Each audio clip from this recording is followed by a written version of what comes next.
I'm super excited that Jon's here, and he's brought with him a great team of mischief makers. I don't know what else to call them. They're friends of his from different parts of the country, but we're doing an event tomorrow with Manzanita. Many of you may have heard about that. So they're here for that as well. And I'm just really excited to have Jon come up here and tell some stories and share his ideas and thoughts as a partner in this process of birthing Manzanita. So welcome, Jon Young.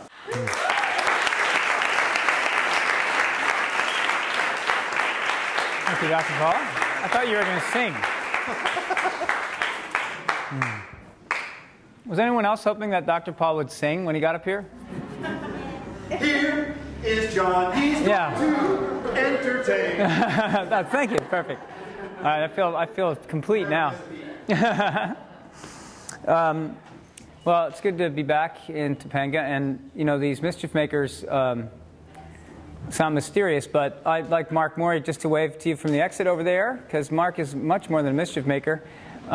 Mark is the international training leader for the Art of Mentoring. So we run Art of Mentorings, which is, you know, what we might call the operating system behind 8 Shields, all over the world. Well, not all over the world. The world's big, but Europe, you know, through Germany and Austria and the UK and Canada and all over the U.S., many places in the U.S. And there's, I guess we stopped counting, in about 300 communities that are working with this. You know, Manzanita, we've been calling 301. I mean, it isn't actually 300 and 301, but you know, it's kind of what we're thinking. It's like Paul came to an Art of Mentoring. He realized that what we were doing was worth looking at, and he asked if we could help down here in jump-starting of an Art of Mentoring village spirit in the Topanga community around, through the Institute, the Manzanita Institute. And this is our favorite pastime. But Mark is exceptionally good at this work, and he's a master engineer for cultural mentoring. And we're really lucky to have him down here. He flew out from Vermont with his friend Krista, who's also a very skilled facilitator of Art of Mentoring. So I'm just glad you guys came, and I'm glad you're here in California with us. Anybody else feeling that way? Yeah, thank you. And then also we have a crew of people like Ken, the banjo player. I bumped into Dan Stanchfield, who I know from years at the Tracker School, on his way in here, so it's great to see Dan. But I was remembering to Dan that Ken Clarkson and I met in a parking lot at the Tracker School because he was playing the banjo with this fiddler from Texas, and these guys were just tearing it up in the parking lot, and I grabbed the guitar and joined him. And that was the day I met Ken Clarkson, but he's now the director of the Rikis Nature programs at the Rikis Center for Human Enhancement in Menlo Park. So another powerhouse in cultural mentoring skill is here to support this community. And then a lot of skilled people who do full-time work in cultural mentoring are here with us, and they're all musicians, or at least the ones that we brought down from Santa Cruz.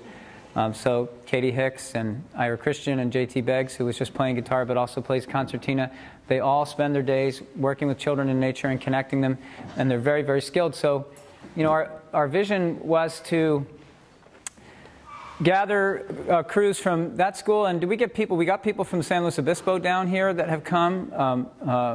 Rachel and Ryan have come, and they also do this work in San Luis Obispo. So what's happening is there's these people in the greater community that are coming down to support Manzanita. So you should know that. You know, they're behind the scenes helping to steward and mentor the mentors in your community. And it's a really fun way to do it. I mean, because we all really enjoy each other's company, and we have a lot of fun together. And we certainly will be doing that this weekend, I know. It's already started. If you drive down in a van with 4 musicians, it always is fun. And my 2 young ones are with me too, Will and Finch. So that was actually Finch, dun, dun, dun, dun, dun, dun, dun, dun, dun, around. So. Yeah, so it's good to be here, and I'm really excited to work in this community. Had a lot of fun the last time I was down here. We had a great session at Mike's place, and I don't remember where that was, but somewhere nearby. And we just, you know, I was guessing the opening speaker of your institute. Is that what you said? But Dr. Paul spent a couple days up in Santa Cruz with me, and we just, you know, we just took flip charts out, and we just sort of analyzed, you know, what is culture mentoring? What are the elements that make it work, and how do you jumpstart a community from scratch? And if you were really going to get these tools back in on the ground, what has to be done? And, you know, we looked at all that together. And then now Mark and Paul are working close on implementing some of these things for support of the Manzanita School and Institute. I started this work in 1979 when I worked at Tom Brown's Tracker School, and I worked there, one of the first instructors for that school, but my life was different. Then I hadn't really read his books or anything because he only wrote the first one in 1978. And he was my neighbor from 1971 until 1978 when he disappeared to open his school. And, you know, he's been teaching ever since. He's still teaching. And he mentored me in the way that he was mentored as a boy by an elder that had mentored him in Deep Nature Connection, which wasn't named that. You know, when I go to the Kalahari and I'm with the San Bushmen, they don't even have words for deep nature connection, right? But when you're with them, you realize you're with the people who are the most deep nature connected you've ever met. You know, and from all ages, from the youngest to the oldest, they all have these attributes of this radiance and power that comes from connection, because their entire operating system is completely tuned up and they're doing exactly what they were designed to do. You know, and why is that? Well, they didn't take art of mentoring. They didn't actually need to. But when you're with them, it feels like an art of mentoring community because they have this layered thing going on. Everyone has a role, everyone knows their role, and everybody knows that it's really about each and every individual's ability to have their light shine. You know, and they're not thinking genius because they're not trying to solve the same kinds of problems we are. You know, they're just trying to live. And for 235,000 years, they've been in that neighborhood, which is a long time. You know, it's the oldest continuous culture. And it's also the one that's the least changed on our planet. And they are genetically, essentially, if you map the human, you know, network of DNA relationships, they all come to a common ancestor, and the Bushmen are like 90-something% similar to that ancestor. So when I'm with the San Bushmen, I'm actually looking at all of us in this room, and I'm there with them because I want to see how they reflect what's missing for us. Because what I've done for 31 years is I have taken these kinds of models from deep nature connection cultures, pulled out the universal elements that apply anywhere, anytime, and dropped them into modern settings. And what you see is human enhancement. You know, it isn't like, oh, well, let's all drop everything and go back to the Stone Age, because that's not what people do with it. You know, I've been doing this long enough that some of the people I worked with as teenagers are now in their 40s, and one of them is a top architect in Dubai and Paris, and he credits his skill. People call him like savant, brilliant in architecture, because he can model in 3 dimensions in his mind, not because he was born gifted, but because he knows by learning bird language and tracking and mapping in the indigenous way that we raised him through high school, he developed parts of his blueprint that his peers have not. Are you with me on that? You know, and if you met Peter Arbor, you would not think of a Bushman, right? But he's a really happy guy. He's really activated, he's really creative, he's really fun, he's really lively, he's very loving, he's really open, he's really good at listening, he's a great communicator, he's a powerful leader. He has all the attributes that say that his whole blueprint is operating. So I want you to think about that, because I'm not saying, you know, we need to go back to being Bushmen. But what I am saying is that the Bushmen know something about health, wellness, and vitality that we can learn from. And it has to do with the fact that they never let go of that original blueprint. Why? Why would they? Because it worked. And how long do you think it took to be evolved in that place that it's at, right? I'm saying it didn't start 235,000 years ago. I can almost guarantee you can bring it back to those footprints that are 3.7 million years old on the shores of that lake, right, in Tanzania. In other words, this is a really, really old part of us. And you might think, oh, it's old, so chuck it. You know, it's like, we don't need it anymore. We're new now, right? But your eyeballs are old too, so you don't chuck your eyeballs, right? Right? You want your eyes to be optimized, don't you? You know, so what part of your body and being don't you want to optimize? Just think about that. And I will also make a statement that sort of forms the foundation of a lot of the work that I do, because I kept asking the question, you know, why, if this stuff is so good for us, did we leave it behind? You know, why did we leave it behind if it was so good for us? And it really comes down to westernization. You know, there was this idea taught to us in history that Westernization was spread by these guys who were like the salespeople, and they would come to the new culture. You know, they'd be like, hey, you know, we're Westerners, we're expanding, and we'd like to interest you in this new Western model. And, you know, we're wondering if we could train some of your leaders, and there's benefits to it. You know, you'll have an economy, and everything's going to be great, and right? That's how it happened, right? And it's progress. Believe me, you're going to really like this, you know. So, you know, sign up. We're going to have some free classes. You know, we're going to do some talks, a couple of workshops, and you guys can become Western. And it was really smooth, and everyone was happy. They had little parties and stuff, right? But you know that's not true, don't you? Do you know that every single time there was a Western expansion moment into a new culture, it was a military conquest, and it was absolutely, completely dominated by violence, and I mean really negative things, and then subjugation, and then psychological cruelty, and then essentially, you know, separate the elders from the children, break the cultural bonds, make these people weak so we can use them as slaves, and then a few hundred years go by, and everyone's like, okay, let's forget about this. It's cool. We'll just get along now, you know, and then civilization. Right? But then no one tells that story. You know, but the historic trauma tied into that is the legacy that we inherit. And the reason we have no memory of why deep nature connection is good is because it was really dangerous at that moment for your ancestors to have deep nature connection. So they stopped. And there's a shadow fear that exists in people when you reconnect them with nature, that they're like, I don't know if I should do this, it doesn't feel right, or whatever. You know, they actually have to go through an internal process. You know, so that's one of the reasons why Western society hasn't discovered the power of deep nature connection, because it deliberately obliterated it from the beginning of Western society. Does that make sense? Well, I can tell you right now that there's a call out, you know, by Sir Ken Robinson and a lot of other thought leaders basically saying the future looks really unknown right now, right? And he does this beautiful TED Talk. I don't know if you've watched it, but it's really inspiring. Basically says, you know, here we are at this conference with some of the greatest thought leaders in the world, and I've talked to all these people, and everyone's really inspiring, and nobody in this room can even pretend they know where this world is going to be in 10 years, economically, socially, environmentally, right? There's a lot of unknowns, and there's a lot of big trends happening, and nobody's sure where this is going.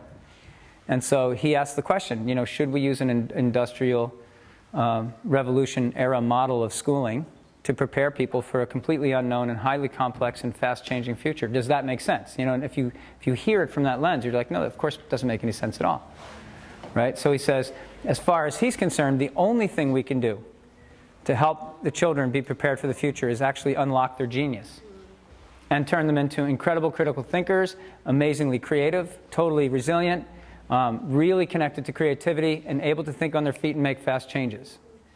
Does that make sense to you? Okay, so when he said all that, I realized that deep nature connection is a direct pathway to that outcome. And I know that from 31 years of doing this work. And I know that because, you know, when it first started to happen, you know, I mentioned Peter Arbor earlier, you know, when it first started to happen that these children would become incredibly brilliant and totally creative, like Peter, I didn't quite make the connection, you know, because I was sort of I was still in my 20s, early 30s, and, you know, I was kind of a workaholic with my head down and just trying to make programs happen all over the place. And I didn't have the big eyes that I needed to see what was going on with our children that we were working with. But the one thing was clear was that when we were working with, let's just say, you know, well-adjusted children in reasonably supportive settings, we had one outcome. And if we used the same model on, you know, the younger siblings of alcoholics or drug abusers in the inner city, we had another outcome. But what was happening was both children were moving on their path into a more powerful place. And their psychological index scores all increased. Their grades went up. Their happiness quotient, you know, all their psychological indicators that said that these kids had a better quality of life were all increasing, even in urban centers when we were using the cultural mentoring model, you know. So something was working. I didn't know what parts were causing what, but I knew that, you know, I'd collected all this work from anthropology, but also from direct experience, and also reflecting on my childhood with Tom Brown and my great aunt from Poland and my grandmother from Ireland, because each of them were bringing powerful cultural elements into my life. And then when I got to work with Ingwe, who came from the Akamba tribe in East Africa, and he had spent tons of time with the Bushmen, he and I started to compare notes, and we realized that there was this map that he had, that I had, that overlaid perfectly, And we just pulled all this research together and started testing this stuff on, children from different places all over Monmouth County, New Jersey. Unschoolers, all boys Christian high school, public schools, after-school programs, middle schools, Montessori schools, Waldorf schools. We were working with children in all different settings. And in all those settings, we were seeing positive movement in all these children. And what Paul said is absolutely true. The children would only go as far as their parents accepted.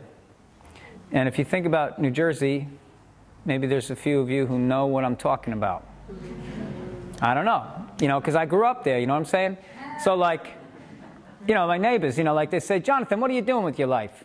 And I explain it to them, and then they say, why would anyone want to do that?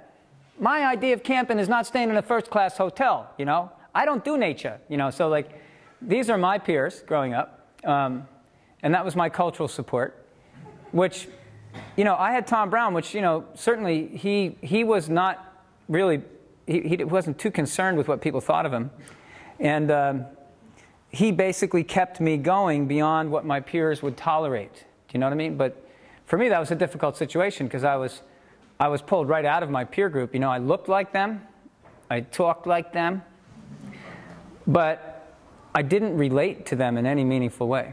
So I was like a person from another culture living within my own culture.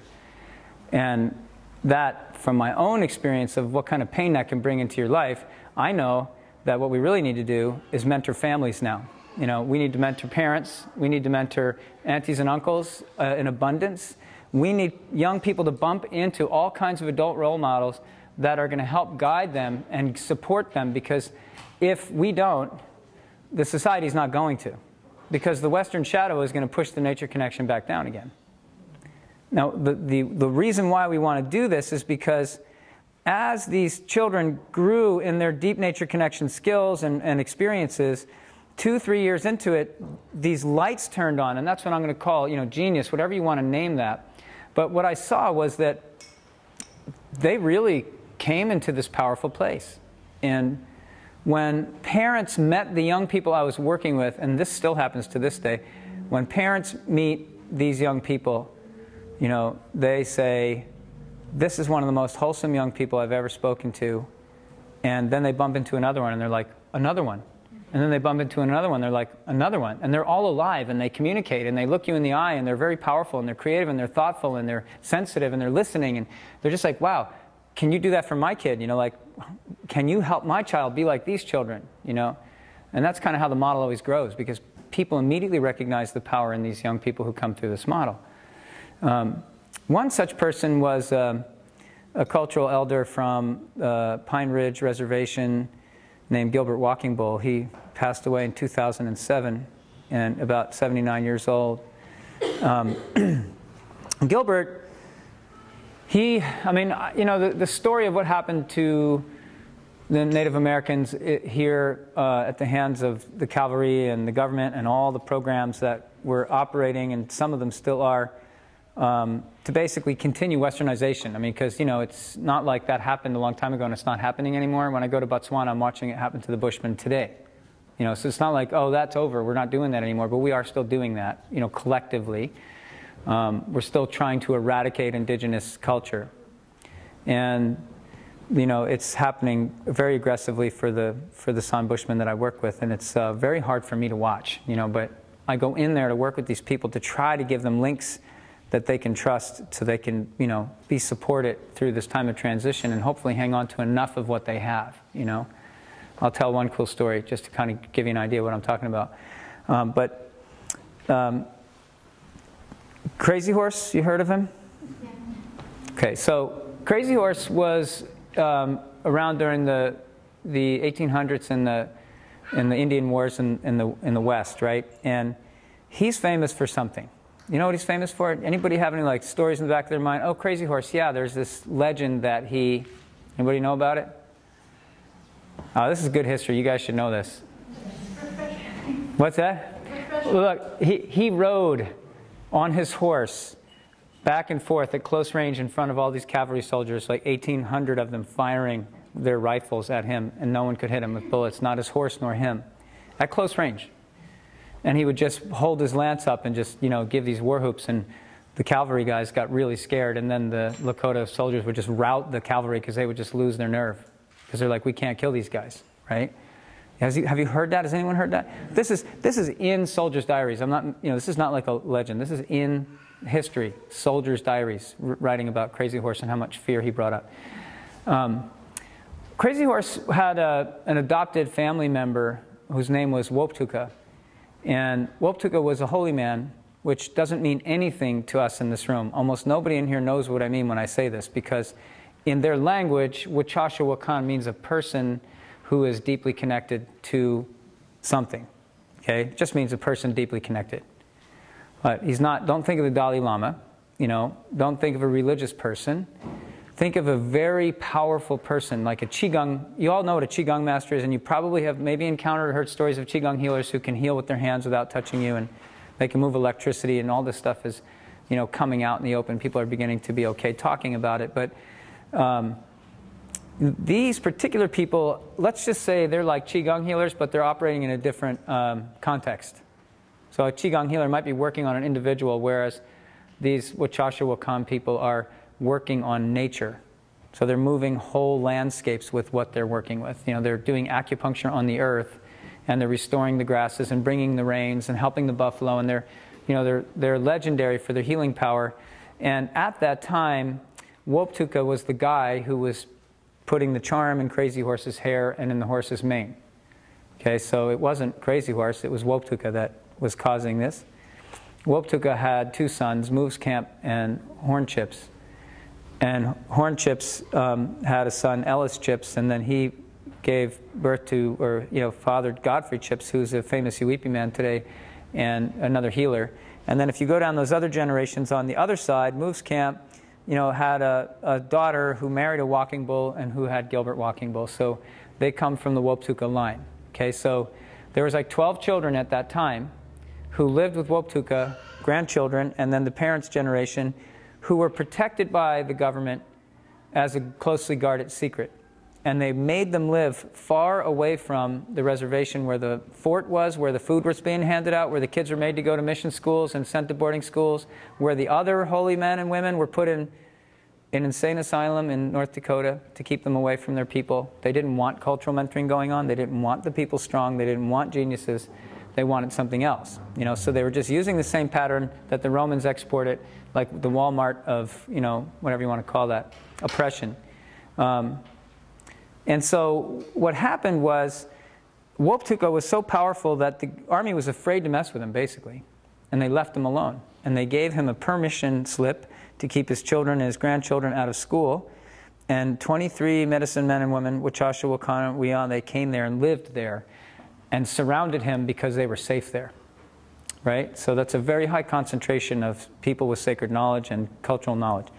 And Gilbert was one of these 12 children that grew up in that community. And so he grew up listening to old Moose Camp and old Horn Chips, and Ellis Chips was his uncle, and he knew all these old elderly scout guys. He knew these old leaders, and he was a teenager. He was the oldest grandchildren of the children in that generation. He was the oldest one, so when he was a teenager, there was 23 elderly medicine people who needed someone to tend fire, sing songs, and all that. So Gilbert actually learned over 600 sacred songs and set the altars and did the preparation for all those different medicine people, right? So that would never have happened in a normal situation. That was a super high concentration. So when that guy died, imagine what died with him, knowledge-wise, right? Understanding-wise. I tried to document everything that I could with him, everything he was willing to document. And he lived with me for many years. He was an elder in residence at Wilderness Awareness School, and he was a very, very powerful influence on the work we do because he saw what we were doing. He saw it. He got it. He understood what problem we were trying to solve, probably far better than I did, right? Because of who his ancestors were. And I don't just mean Lakotas, but I mean those particular people, those ceremonial leaders, those cultural elders, those healers. They understood what we were trying to do. And in that time, sometimes to make a little pocket money or whatever, he was an elderly man, they would take him to schools to do talks, programs for kids, sing songs, tell stories, whatever. But the kids didn't know how to respect him, and they didn't know how to sit still. And he was of that mindset of that children really need to be quiet and be able to pay attention, you know, because that's how he was raised. And when you're with the Bushman children, no one's disciplining them. You know, there was, one day I had so many children around me, like 19 children with their mothers, and I was interviewing the mothers, and when you listen to the field recordings, you cannot believe there was 19 children of all ages all around their mothers, because you don't hear a sound from them, nothing. No one's disciplining them, no one's telling them to be quiet. But their eyes are big, and their ears are even bigger, you know. And when bird language goes off, those Bushman children, all their heads like this simultaneously, tush, like that, right? Bird language. I'm hard-pressed to get adults who say they're interested in bird language to do that. You know, these guys don't even know bird language exists. When I asked the Bushmen, do you know bird language? They said no. Right? I said, what do you mean you don't know bird language? You must know bird language. Like, no, we don't really know that. Like, that doesn't make any sense to me. And I said, well, if there's a lion moving, do you know what the birds are saying to tell you that there's, oh yeah, we can do that. They're like, oh yeah, those black and white birds that fly in a group, they say this when the lion moves around them. But over here at night, the thickney makes this sound. And then out that way, over by where the rocks are and the pans, then we have the blacksmith plover. He makes this sound if they're moving at night. But in the day, they make, you know, then they just start listing, you know. They're just firing off all these birds that tell them exactly where lions are. It's like, I thought so. That's bird language. But they don't have a word for it, right? Because, you know, the children grow up knowing that there's African lions wandering around. And just to remind you, if I let 19 of those lions come in the room and just kind of walk among us, you would definitely feel their presence. And your whole mindset would change about like that. And you would suddenly listen to me differently if I was the one to prepare you to be safe outside with these guys wandering around. Right? And that's how the children grow up. You know, they grow up with this absolute knowing that they need to pay total attention. So they don't need to be disciplined. Does that make sense? You know, there's plenty of stories. You know, they tell these stories. You know, the old holy man that worked with me over there, he's actually a known quasi healer, but the closest thing I can say is he's like Gilbert Walking Bull. He says, do you want to hear the oldest story among the Bushmen? We're like, yes, of course. He says, a long time ago, the lions ate a lot of us Bushmen, he says with this big smile on his face. And then he says, they ate a lot of us. That's the whole story, beginning, middle, and end. And the children, they're all like this when he's telling that story.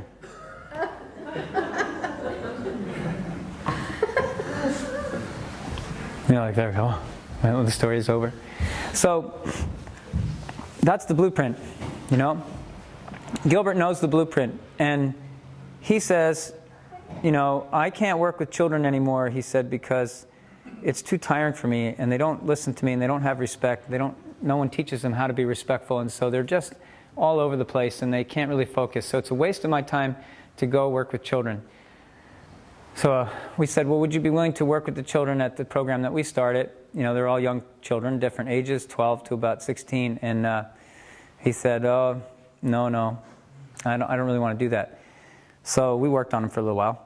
And we told his wife, these children are different. You know, they're learning to be quiet in the forest. Their eyes are big. Their ears are big. You know, they're actually respectful. They know Gilbert's story. They're really interested in hearing his stories directly, and they want to hang out with him. So eventually he reluctantly said, I'll come up for 45 minutes, I'll tell a story, I'll sing a song, and then I'm going to leave. And that was about 10 in the morning. He shows up. And about 2:45 in the afternoon, we're getting close to the time when we have to get the parents, the young people out to the parking lot and meet their parents. And he declares kind of pretty intensely to everybody in the room, including the young people, these young people here, they were chosen by Wakantanka to lead the people, he said, right? And Crystal Liberty and I look at each other like, well, what fires are we going to be putting out with parents tonight?